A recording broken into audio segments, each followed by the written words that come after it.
حاجة معانا النهاردة هو الخيوط، ودي خامة من الخامات والأدوات الأساسية عندي. فاحنا عرفنا الإبر ودي أدوات أساسية.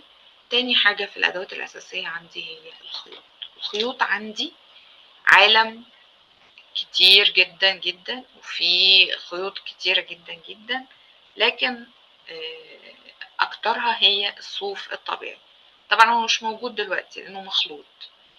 ف هنتكلم عن الخيط الأكريليك لأن هو ده اللي منتشر أكتر، والحقيقة الشغل بتاعه بيبقى مثالي جدا وممتاز.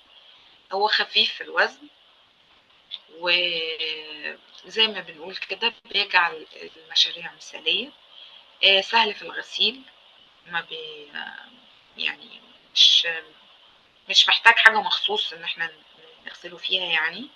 مقاوم للتلف، وكمان تكلفته أقل. طبعا الصوف الطبيعي غالي جدا، لكن احنا نقدر نستخدم الأكريليك، وبيدفي برضو لأن الجو بتاع مصر برضو ما عادش ساقع زي زمان، فاحنا نقدر نستخدم الأكريليك وهو كويس يعني شغال.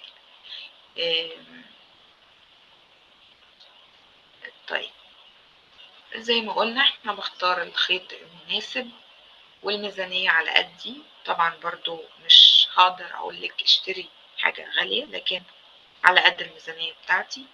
وكمان اراعي البيئة،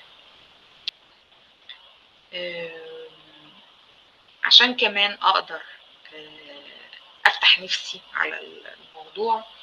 بدأت اعمل كده زي ما قلت لكم في الاول كده.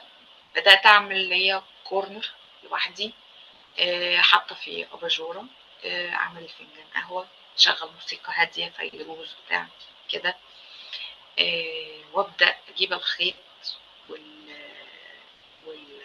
والادوات بتاعتي، حطها كلها في شنطه.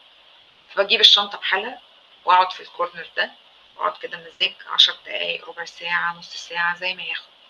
ابتدي اطلع وافرغ كل الطاقه السلبيه في التريكو، وابتدي اشتغل. احط مشروع كده قدامي، شفت حاجة عجبتني، صورة عجبتني، ابتدي انفذ واقلد زيها.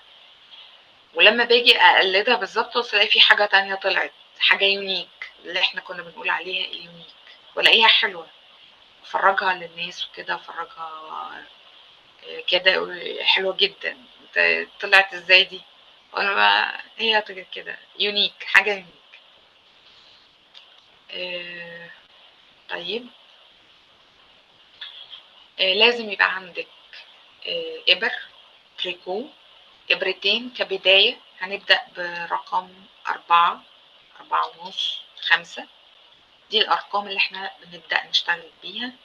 الخيط برضو هبدأ بالخيط المناسب للإبرة، وبيبقى مكتوب على التيكت إن الخيط ده مناسب للإبر 4، 4.5 أو 5، بيبقى مكتوب على التيكت ده.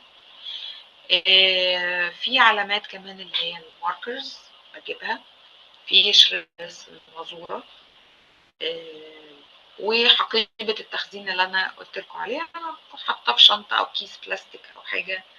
أو لو عندي مثلا علبة كبيرة أحط فيها، اللي هي زي بتاعت لعب الأطفال الكبيرة الكرتون دي، ممكن أحط فيها.